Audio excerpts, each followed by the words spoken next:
Live from New Delhi, you're watching DD India Newshour, India's voice to the world. I'm Mark Lynn. Namaskar. Coming up in the next hour, Prime Minister Narendra Modi holds a high-level meeting at his residence. The Indian Armed Forces successfully defend northern and western cities against a barrage of drone and missile attacks by Pakistan. A desperate Pakistan plumbs to a new low. Uses civilian aircraft as a shield, targets places of worship belonging to Sikhs, Hindus and Christians. India continues to garner global support for its resolute response. The 27-member EU bloc issues a strong statement.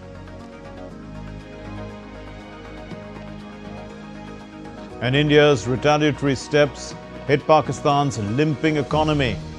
India opposes new IMF assistance to Pakistan.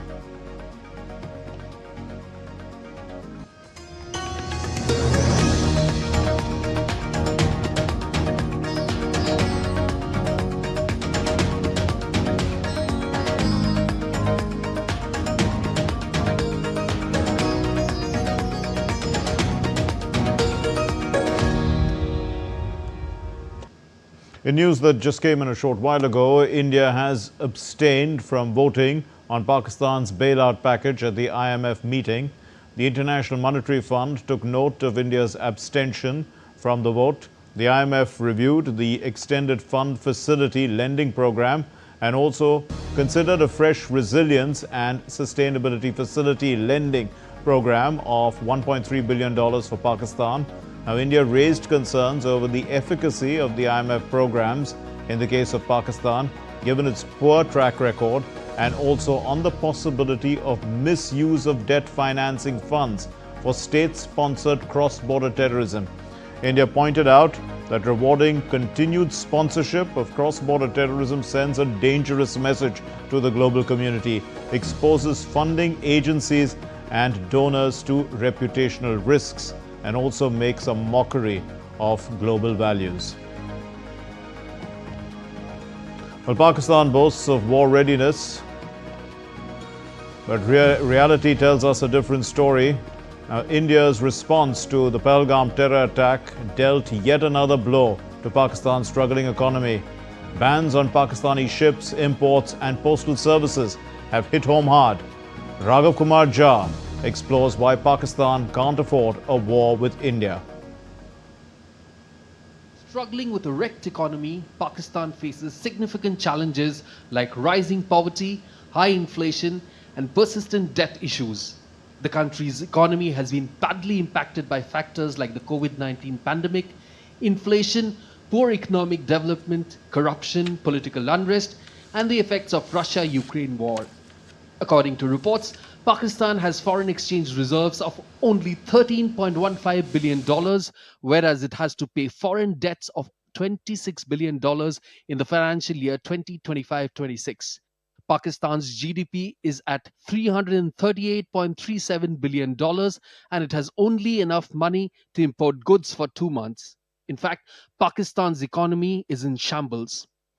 A persistently high current account deficit and external debt obligations drained its foreign exchange reserves. By 2023, the country faced a severe balance of payment crisis, with reserves falling below $4 billion, enough for just a few weeks of imports.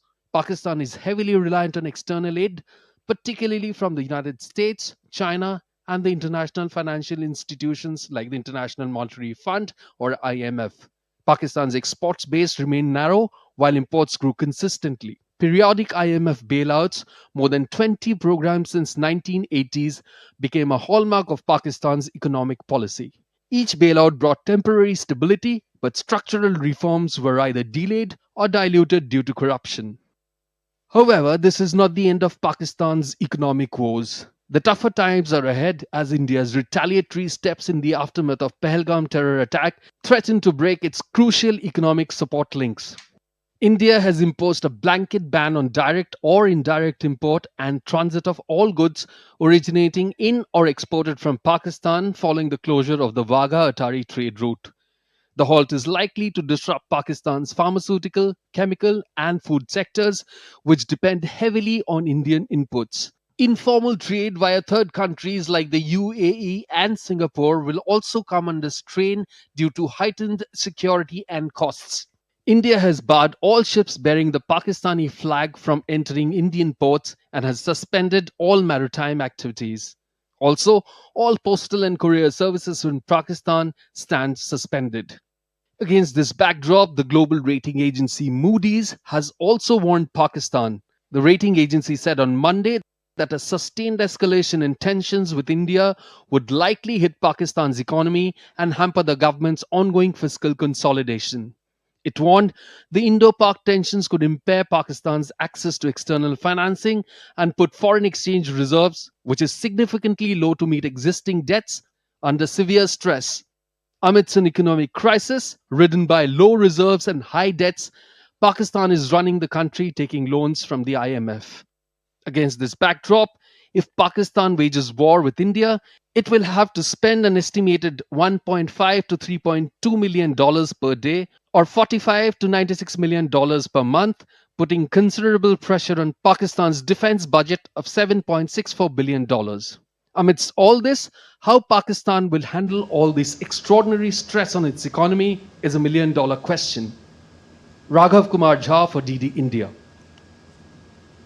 And Jessica Taneja is joining us in the studio with the latest news on the IMF and India abstaining. Jessica, so India also raised the issue about how Pakistan is a prolonged offender with the IMF, taking so many bailouts, but really not keeping to its commitments in a sense.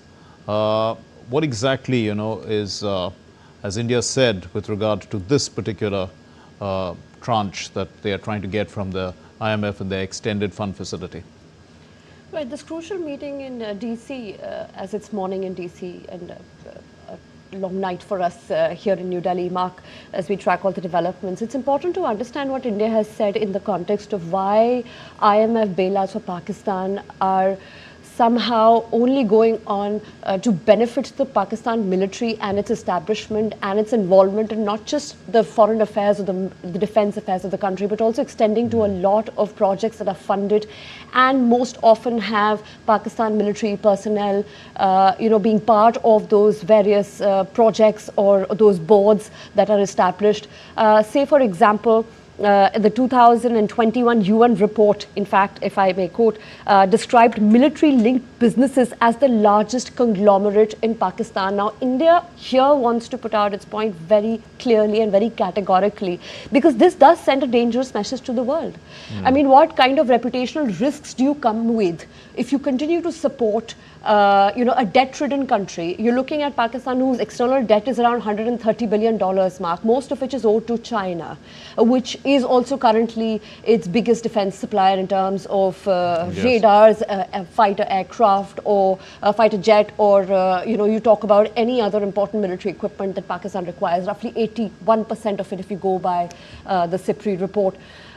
Indicating the fact that, look, we do understand, that Pakistan has a crippled economy, but we also need to understand and tell the world that the reason it does not have a stable fiscal or a financial environment is because there is no civilian government at play. Okay. Right? There is only military who's Indeed. dictating everything, not just the political environment, the economic environment as well. And perhaps the level of corruption that we've seen over the years has not allowed the Pakistan economy to progress. There have been no fiscal reforms. Macroeconomic policies have not changed. Yes. The governance systems have not given any kind of, assurances or the likelihood of improvement in the coming future. Look at the stats, Mark. 42% of Pakistan is below poverty line, and that's 2.6 million people still. And that's Right. a really, really alarming number in a population that has been struggling to elect a civilian government. You and I both know, we've covered elections even recently. The PMLN and the PPP were not the party the Pakistani nationals elected. It was completely orchestrated by the military for their own benefits. They continue to benefit from this turbulent environment. the popularity of the Pakistan army is going down, and perhaps it's taking away any kind of economic reforms to sort of come into existence in Pakistan, which it so desperately needs right now. Indeed. And certainly cannot afford a So war the with IMF Pakistan, with India. plays this role to sort of help in Pakistan's economic survival in a sense. But we also know, given what you're saying, that Pakistan's internal turbulence is so bad that the economy really is struggling. It can never really get back on its feet. But apart from that, it has this parallel economy. That is why it's grey listed in the FATF. It's a parallel economy that's running on narcotics and all these other things so that it can basically fund terrorism. Now, if this money is also going towards terrorism, then there's a serious case. And India's abstention, probably also puts into context how Pakistan is misusing funds completely and is already grey listed under the Financial Action Task Force. That's correct. Being grey listed on the Financial Action Task Force seems like routine for Pakistan in a sense, because it continues to not work on reforms at all, Mark. Because there is no civilian government, as I said, no Prime Minister in Pakistan has ever completed a term ever since Pakistan gained independence. So you understand how this has moved forward, how it has never really benefited the ordinary Pakistanis, even though they wanted a change. There was a desperation expressed by the Pakistani nationals or the individuals in the past as well. You see Pakistan Tehreek-e-Insaf leader Imran Khan, popular prime minister in the recent past, trying to bring in something, although he was also, of course, many would understand in a broader context, also aligned with the military in some sense or the other, because he had an eventual fallout. Things were different and the political landscape changed with the ascension of Asim Munir as the Pakistan General Chief. Right. But at the same time, with the current environment that Pakistan is providing, it doesn't really, sort of bring in a lot of confidence for even funding various projects in Pakistan. What kind of external, money can you bring in? Your forex reserves are down to $15 billion. Yes. And it's somehow going to not be a question of just managing things at this point. It will be, what do you do next? Because there are people who you would need to tell that the cost of war would be this. Imagine you're finding it difficult to get $1 billion aid at this point. Yes. The situation could be much more worse, and how the Pakistan military has continued to misuse the funds that have been given by the IMF. And that has been the primary opposition of India, not just with the IMF, but various multilateral institutions and banks, including the World Bank. So that you need to acknowledge that the Pakistan military has to be stopped, and that is the only way to do is to stop funding it, is to stop giving it any amount of money. So this is a message also, perhaps subtly, to those who are funding Pakistan besides the IMF. I mean, there are nations that support Pakistan financially. China is one of them. But the other two strong donors, the UAE and Saudi Arabia, they are now getting closer to India in terms of, UAE has a free trade agreement with India. Saudi Arabia, on the day of this particular strike in Pahalgam, the Prime Minister was in Saudi Arabia. So we see that perhaps, there is also another message there. That's correct. We're closer to our West Asian allies, and not just UAE and Saudi Arabia, even Qatar for that matter. It's not just about crude oil imports. There has been an enhanced bilateral relationship between India and many other West Asian countries. Talk about Kuwait, Prime Minister's visit to Kuwait as well in the recent past. So the outreach to West Asia has been quite significant, and in a sense, the relationship has built from what we've seen in the past. As you said, with the UAE, we have the CEPA, the Comprehensive Economic Partnership Agreement, with Saudi Arabia as well. Beyond energy ties, we're talking about expanding our bilateral trade with them as well.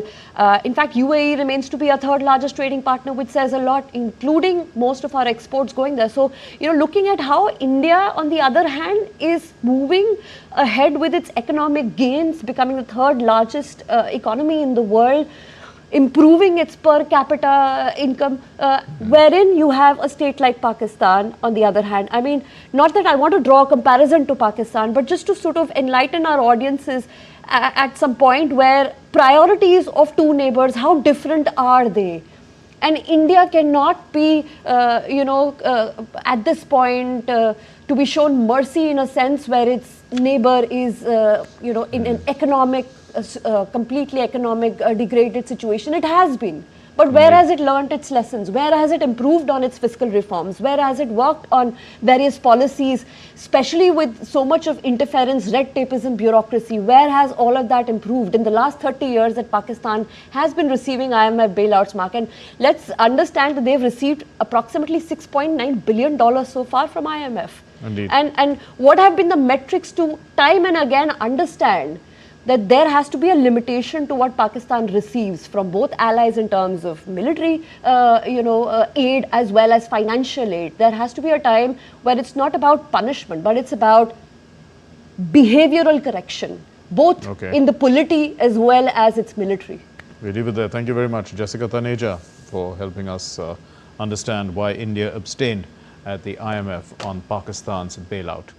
Our next story, Prime Minister Narendra Modi chaired a high-level meeting, and this meeting was at his residence in the national capital, and the Defence Minister Rajnath Singh was there, the National Security Advisor Ajit Doval was there, the Chief of Defence Staff Anil Chauhan was also visible. The chiefs of all the three armed forces were present at this meeting.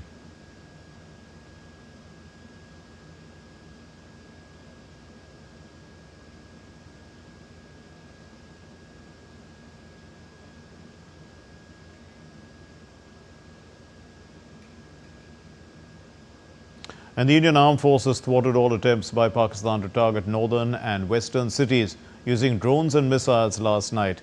The Indian Army shared a video and said Pakistan troops also resorted to numerous ceasefire violations along the line of control in Jammu and Kashmir. The drone attacks were effectively repulsed, as well as they were given a befitting reply, especially to the CFVs. That's the violations. And also the ceasefire violations, that is.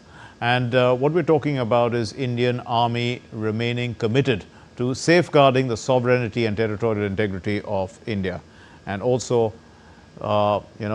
responding with force to all the nefarious designs of Pakistan.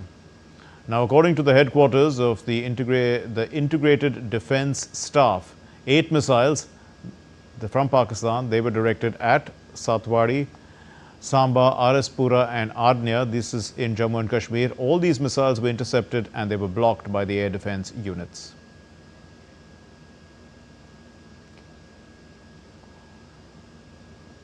We're going to have some breaking news coming in, and drones, in fact, have been sighted at 26 locations, ranging from Baramulla in the north to Bhuj in the south, and along both the international border and the line of control in Pakistan, the line of control with Pakistan. So what's happened is that these include, in fact, what are seen as suspected armed drones. They are posing potential threats to both civilian and military targets. The locations include Baramulla, Srinagar, Avantipora, Nagrota, Jammu, Firozpur, Pathankot, Fazilka, Lalgarh, Jatta, Jaisalmer as well, Barmer, Bhuj, Corbett, and also Lakhi Nala. Regrettably, an armed drone targeted a civilian area as well in Firozpur, resulting in severe injuries to members of a local family. Now, the injured have been provided medical assistance, and the area has been sensitized by the security forces. The Indian Army is maintaining a high state of alert, and all such aerial threats are being tackled. They're being tracked, and they're being engaged with using counter-drone systems. The situation is under close and constant watch, and prompt action is being taken wherever necessary. In fact, citizens, especially in these areas, in the border areas, they've been advised to remain indoors, to limit unnecessary movement, and to strictly follow safety instructions which have been issued by the local authorities. While there is no need to panic, heightened vigilance and precaution are essential. Vishal Baristo is joining us from Srinagar with more on this story. Vishal, you were telling us even in the 9 o'clock news bulletin about drones being spotted. Can you fill us in with more details now? Well, absolutely. A very good evening to you, Mark. Yes, there's a complete power cut and complete shutdown as far as Srinagar is concerned, and the drones have reached Srinagar also, and 26 locations ranging from Baramulla in the north. This is Kashmir to Bhuj in Gujarat in the south, along the border, both on the international border and also on the line of control. Pakistan has been sending swarm of drones. These include suspected armed drones posing potential threat to civilian and military targets. Now, if we closely study the locations include Baramulla, Srinagar. Srinagar is the capital of Jammu and Kashmir, and Avantipura, and both Srinagar are military airbase, military airports. And Nagrota, Jammu, Firozpur is another military camp. Pathankot is also military camp. Fazilka in Rajasthan, I beg your pardon, in Punjab is another military camp. Lalgarh Jatta, this is Rajasthan, this is another military camp. Jaisalmer, we know, is a military cantonment. Badmer is a military cantonment. Bhuj, Kuwarbet, and Lakhi Nala. So along with civilian colonies, civilian areas, the Pakistan drones are also attacking the military bases. As I told you, that both Srinagar and Avantipura, they are both military airbase.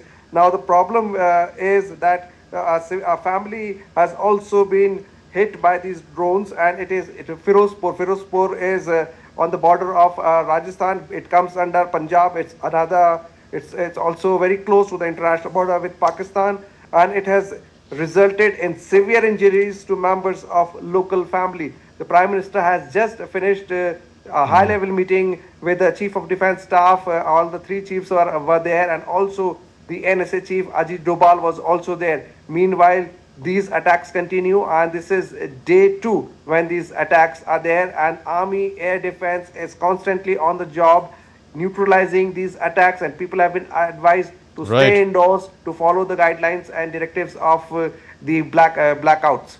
Indeed, Vishal, also India has the integrated counter unmanned aerial system grid. To what extent, it has functioned because, of course, there was a barrage of 400 plus drones that came in, and it was helping in, neutralizing most of those drones. These two, I mean, how many of them do you, are estimated to be coming in, and what is the kind of strategy to bring them down? Oh, well, Mark, yes, the Army Air Defense is on its job, and we know that S-400 has been very vital for the Indian Air Defense, especially for the Army and Air Force as well. But today, the locations have increased. Yesterday, it was through 300 to 400. That was Jammu and Rajasthan and some areas in Gujarat. But today, it has been at 26 locations. So it would take some time for the Army to tell us as to how many drones were there. But let me tell you that this is they are widening the area. The Pakistan attack is widening the area, and Indian Air Defense, Army Air Defense, and also the Air Force Air Defense, they are on their job. So far, no casualty has been reported. But let me tell you that India is up for a major revenge. And India will avenge these attacks, and Pakistan is calling for trouble. Indeed. In fact, Jessica continues to be with us as well. Jessica, you're following international reactions, calls for de-escalation. But India has already made it clear that, any misadventure will be met with proportionate force and a measured response. So what exactly are you tracking right now? Well, India from the very beginning has made it clear that this was not an escalation from our side. The original escalation was from Pakistan when the Pahalgam massacre took place on 22nd of April. And going forward with that, India has made sure that, the international community understands comprehensive, data that is coming out and also the facts of the matter remain, India, of course, would respond. It has the right to defend itself in case of an adversity like this, especially when you have, non-state actors in Pakistan who are continuing to destabilize not just the, the economic environment, but also, the cultural, the communal environment is also being harmed in a sense.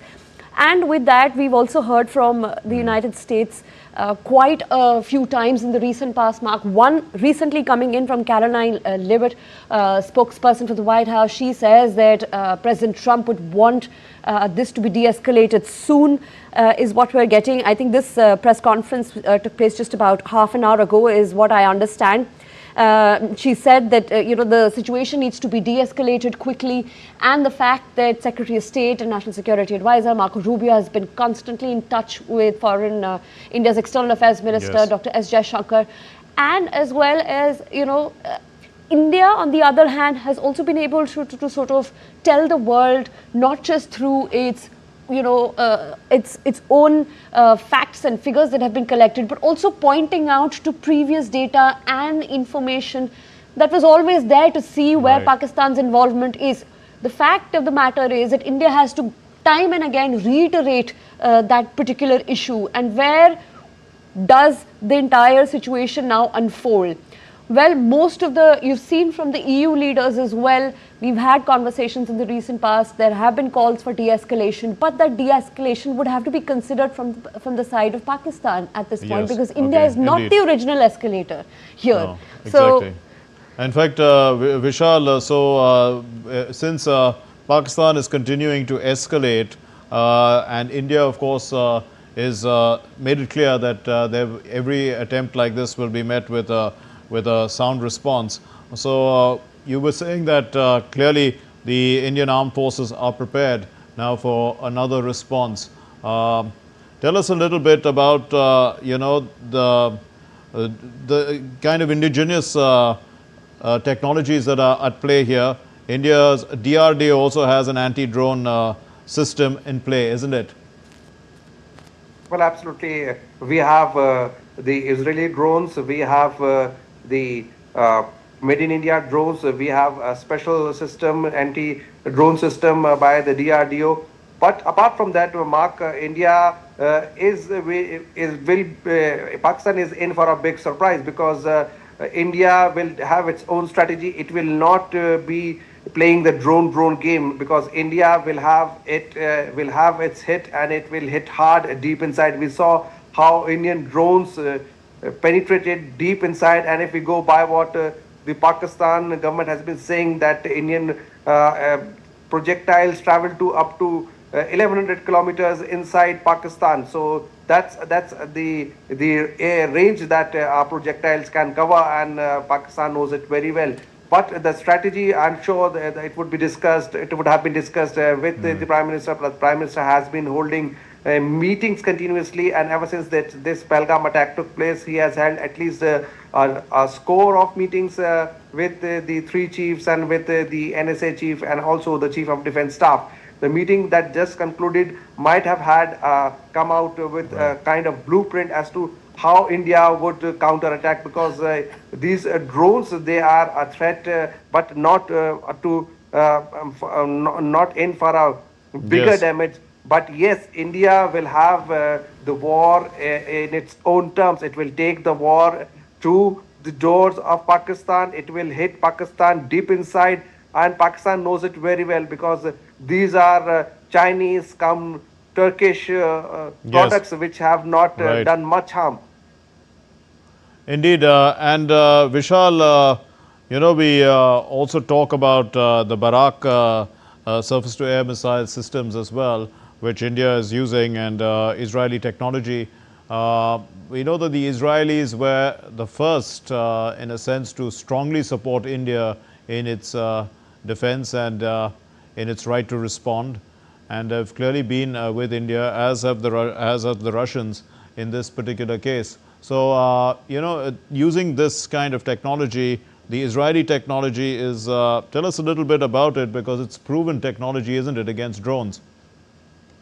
Well, absolutely, it's a proven technology against drones. It's a proven technology against the Hamas attack. And let me tell you, that intelligence inputs are there that the ISI of Pakistan Army also held a meeting with the Hamas, and the meeting was held last month in the Pakistan occupied Kashmir. So we all know that Israeli technology is far superior to what the Hamas has been using, and that is why the Israeli technology is penetrating deep inside. And India has the support of the Americans, of the Britishers, of the French, even the foreign minister of Iran was also here in New Delhi. He had a meeting with our Minister of External Affairs, Dr. S. Jaishankar. So the Yes. diplomatic efforts are on the economic front. India is squeezing Pakistan, and the military warfare will have a different kind of scenario. That would be a different theater for Pakistan, because we are not afraid of Yes. these drones. Indeed, we are also joined by Major General Dhruv Katoch, retired, Director of the India Foundation, Strategic Affairs Analyst. General Katoch, so we see that Pakistan continues with using the drones and the UAVs, armed drones as well. Of course, India has already dealt with this yesterday, and we continue to do so today. Tell us a little bit about, the kind of mechanisms that are at play here. India is also, apart from the Barak and Akash and the DRDO developed counter-drone systems, India also has some man-portable counter-drone system, which is effectively jamming as well as disabling hostile UAVs. Thank you, Mark. Mark, basically, when we are looking at any UAV, regardless of which type of system it is, there are only two ways to disable it. One is you do it by electronic signatures, that is the non-kinetic means, and the second is, of course, kinetic, where you can use any weapon system. It could be an air defense system, it could be a missile. Though the missile, when we get to the missiles, it becomes a very costly proposition actually to hit against drones, which are comparative level lesser cost. So generally, you try to change the signatures as far as the drone is concerned. You interfere with that. You interfere with its electronic signatures, its systems, and with that you can either disable it completely or you make it malfunction, and it cannot go to the target area which is where it is designated. Otherwise, as far as the army is concerned, you've also got the manpads. When we're looking at the total air defense system, then you've got the Akash system, you've got the Air Force system, Barracks, and you keep going down till the ultimate system is the S-400 with a range which can detect targets, which can detect incoming missiles at 600 kilometers and take them on at 400. But what we are really talking about here is you want to detect these systems. These are drones, these are low-flying instruments, and you want to detect them, say, within 5 to 10 kilometers, and then keep tracking them and eliminate them before they can really become harmful. So you use both a combination of kinetic and non-kinetic means. Generally, for these drones, I think it is the non-kinetic which will be more used and more effective, and a very low-cost option as far as the drones are concerned. Mark. Indeed, and these are what our correspondent was saying, are kamikaze drones, just here to sort of destroy themselves.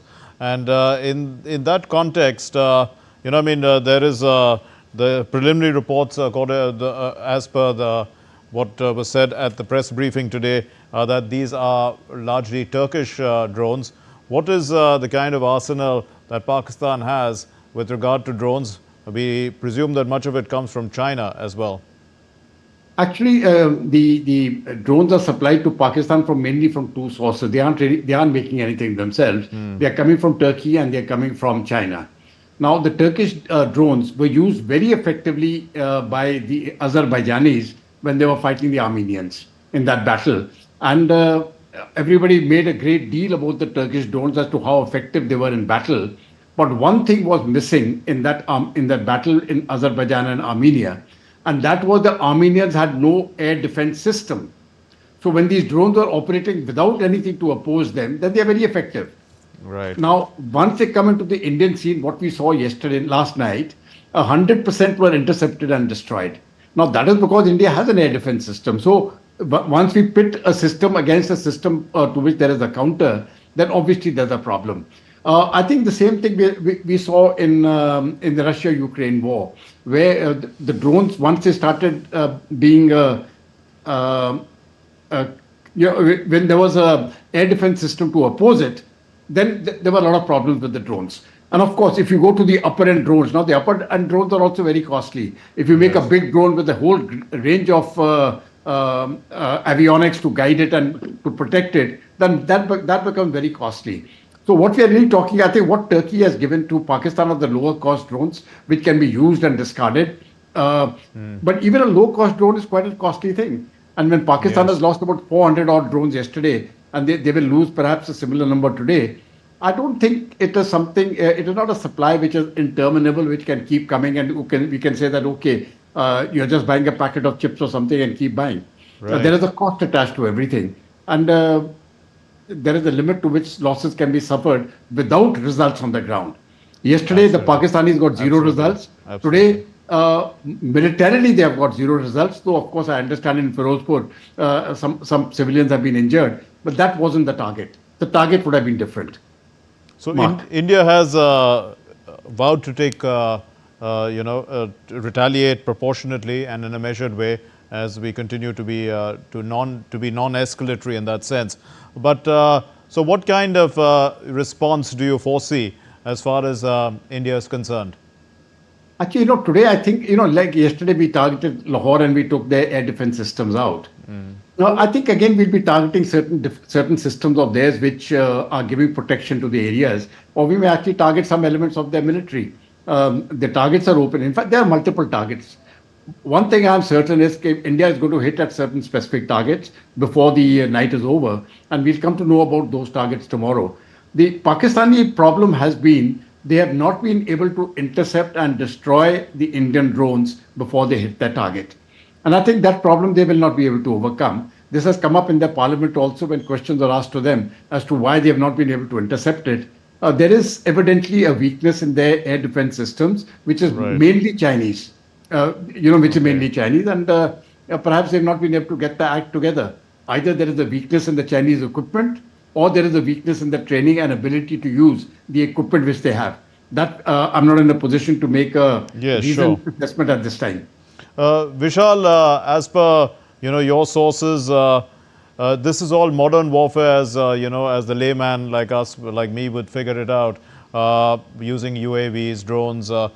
To what extent, as India's response over the first day and today also, what does it indicate, India's preparedness for this kind of modern warfare? Because it looks like Pakistan is likely to continue with UAVs and aerial systems rather than any other form of terrorists was one way, but now they've moved into this.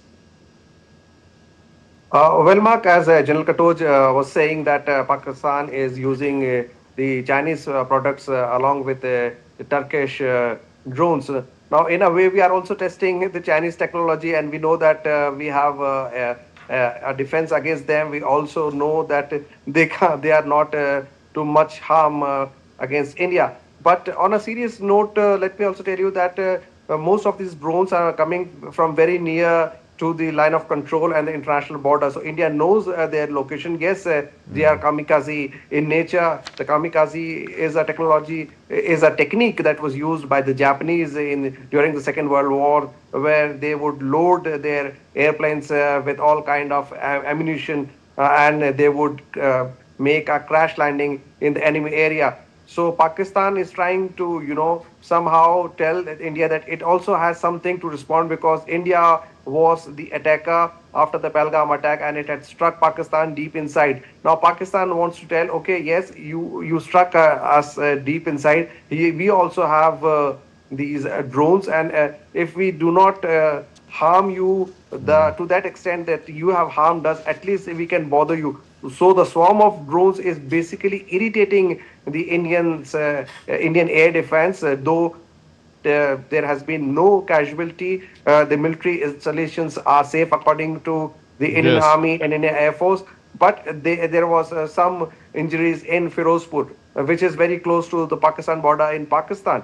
So, yes, in Punjab, I beg your pardon. So Pakistan is basically trying to make its presence felt, but we know that they are coming from very close to the international border, and I'm sure, as General Katoch just informed us, because the Prime Minister just finished with the very high level meeting, so they would be facing the music as the night proceeds. Indeed. Uh, uh, General Katoch, so you've talked about the S-400 being at the last stage, but given the fact that Pakistan seems to be using these drones at this point of time, Vishal says that they are largely coming from very close to the border. Would there be methods in play that are able to detect, the source or the origins of this through GPS and things like that, and sort of tackle them at the earliest stage as yet itself? Very frankly, I don't think that will matter because, the drone, the way it can be launched, it doesn't require an airfield or something. You can just take it on a vehicle, put it at some flat piece of ground and launch it from there. So to say that we can actually get to the launching sites, that may not work. The deterrent has to be different. I think if there's a very firm response, something very, really hard which hits them, then they'll be a bit cautious to use it. And I think those steps are gradually getting into place. The Indian deterrent is not simply going to be military. There are going to be multiple aspects to that. I wonder what will happen, as far as the FATF or the loan which they wanted from the IMF. What is going to happen to that? Whether we are in a position to put them into the FATF grey list or not. So all those are the other things which we have to look into. But my gut feeling is I don't think Pakistan has got the staying capacity any longer. Okay. They are doing something now really to appease their own home public. So we've had these attacks yesterday, they were repulsed. We've had them today, they are being repulsed. I personally would be very surprised if it carries on to the third day, that means to tomorrow night also.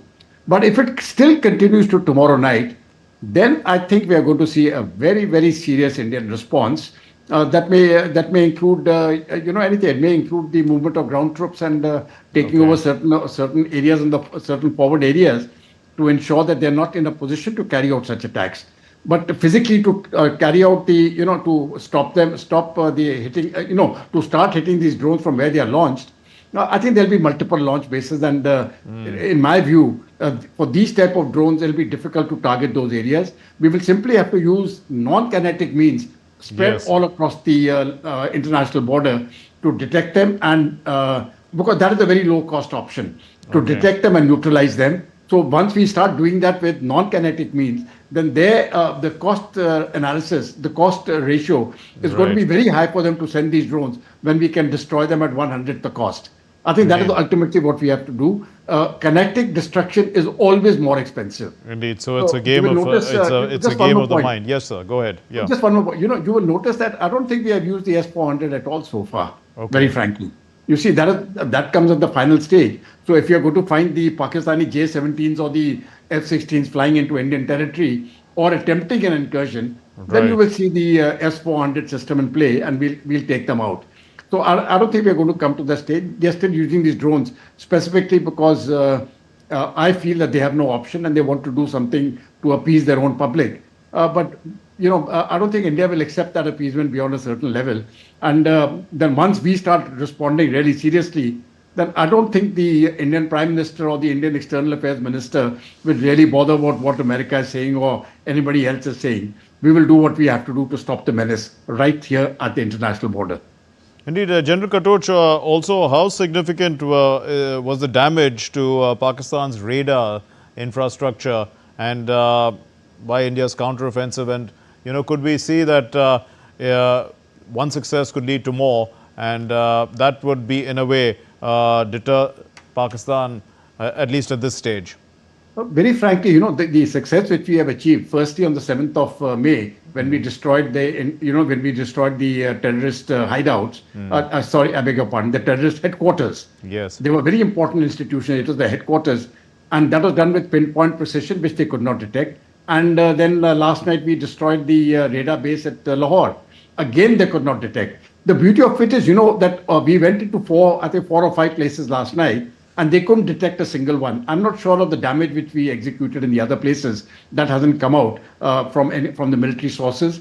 I don't think they're going to give it out till they have photographic or other proof of its occurrence. Otherwise, they can be questioned. But the point is they have not been able to detect what we are doing, and we are able to get through, whereas they are being detected. So they are in the problem areas of now, which is why I think the time has come for them to pull back. Today may be simply a show of force to placate their own public opinion, but I think there is a limit to what India can, even take of that. So they're going to be in very serious trouble from tomorrow and day after onwards, if not tonight itself. Electronic means, I think, is generally what we are using along the international border. Right. They are locally produced by the DRDO, who has done a brilliant job in manufacturing them. They are deployed, and that is, I presume, what we are using now. Given the fact, General Katoch, that Pakistan is not shying away from using human shields, civilian airlines as shields, how does that, make the task a little more complicated for India? India has acted with restraint, as was said at the press conference today. But, do we have the technology also, even if they are using their airspace for civilians, to try and hit our targets and avoid those civilian airlines? I think, the radar signature which is given by a civilian airline is different to what is done by a fighter aircraft. We will know those radar signatures. So there are radar signatures for the helicopters, there are for the fighter aircraft, and for the fixed wing planes, which are much slower, and they have a different signature altogether. Then, of course, the missile has a different signature that can be spotted very easily, that a missile is coming at you, and then we take defensive action accordingly. So even if they're using civilian aircraft, unless it is if the density is too much of civilian aircraft moving there, Right. and they're trying to try to give cover to a few fighter aircraft and that, I don't think it's going to work. We'll still be able to take them on without causing any damage to the civilian aircraft. I think I don't think that is an appropriate strategy for the Pakistanis to employ. They're using it for whatever reason. But in my view, it can be countered reasonably easily. Though, of course, there is always a chance and a probability of hitting a civilian aircraft, regardless of the precautions we take. I think they are looking into India's humanity, not to do an action of that nature. But if push comes to shove, I think we'll take them on. We'll take the fighter aircraft, and I don't think we'll make a miss. We'll hit them correctly. Major General Dhruv Katoch, thank you very much for joining us and putting all these into perspective for us. And also Vishal Barristow, thank you for giving us your inputs from Srinagar. Now, Thank you, Mark. World leaders and prominent international figures have expressed strong support for India's Operation Sindoor, a precise military strike conducted against terrorist camps in Pakistan and Pakistan-occupied Jammu and Kashmir on May 7. Western allies, including the UK, France and the US, have firmly backed India and India's right to defend itself. Here's the report. India's approach has earned it a strong backing from the international community to counter terrorism after it launched Operation Sindoor. UK Foreign Minister David Lammy said India had every reason to be outraged, while former Prime Minister Rishi Sunak asserted that no country should tolerate cross-border terror. The US President Donald Trump expressed solidarity with India, affirming its sovereign right to combat terrorism, while also urging restraint and a diplomatic path forward. The European Union and all 27 member states issued a unified, strong statement. Russia, while calling for restraint from both sides, made it clear that it condemns all forms of terrorism and is deeply concerned about the military escalation. The countries including USA, UK, Israel, Saudi Arabia, Qatar and UAE have supported India's position. Israel also stood firmly with India. Its ambassador remarked that terrorists have no sanctuary and supported India's right to defend itself. Global leaders know that India did not strike first and it only responded to terror. Operation Sindoor sends a strong and stern message that India will not stay silent in the face of terrorism and will act whenever needed, but always with care. Bureau Report, DD India. Well, that's all we have in this edition of DD India News Hour, and let's know your thoughts on the news of the day. And for those of you on the go, you can get the latest news and updates from India and across the world on DD India's mobile app. It's available in both Android and iOS platforms. You can scan the QR code on your screen and download it. We'll be back with more news as it breaks here on DD India. My name is Mark Lynn. Thank you very much for watching DD India News Hour. Namaskar.